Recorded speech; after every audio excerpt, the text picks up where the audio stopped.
सोमवारी संध्याकाळी बल्लारपूर तहसीलच्या बामणी परिसरात झालेल्या एका भीषण रस्ते अपघातात 19 वर्षीय तरुणाचा जागीच मृत्यू झाला, तर इतर 2 तरुण गंभीर जखमी झाले. ही घटना सायंकाळी 5 वाजताच्या सुमारास घडली. या भीषण अपघातात रुपेश भोयर याचा जागीच मृत्यू झाला, तर चंद्रशेखर कस्तुरे आणि विशाल उमेश खामणकर गंभीर जखमी झाले असून त्यांच्यावर उपचार सुरू आहे. या अपघातामुळे परिसरात संतापाची लाट उसळली होती.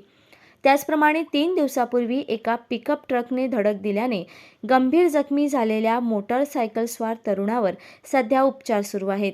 मिळालेल्या माहितीनुसार नुकसान भरपाई आणि रस्त्याचं बांधकाम लवकरात लवकर पूर्ण करण्याची मागणी गावकऱ्यांनी केली आहे. अमितनगर रुपेश भोयर, चंद्रशेखर कस्तुरे आणि विशाल खामणकर हे मोटरसायकलवरून चहा पिण्यासाठी एका टी पॉइंटवर गेले होते. परत येत असताना एका ट्रकला ओव्हरटेक करत असताना अचानक एक गाय त्यांच्या दुचाकी समोर आली. त्यामुळे त्यांची दुचाकी नियंत्रणाबाहेर गेली आणि बाजूने जाणाऱ्या ट्रकच्या मागच्या चाकात आल्याने रुपेश भोयर यांचा जागीच मृत्यू झाला. यामुळे या मार्गावर वाहतूक ठप्प झाली होती.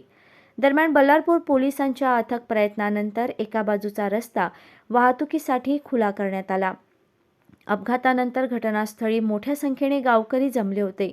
मृतांच्या कुटुंबियांना तात्काळ नुकसान भरपाई देण्याची आणि संबंधित रस्त्याचं बांधकाम लवकरात लवकर पूर्ण करण्याची मागणी केली जात आहे.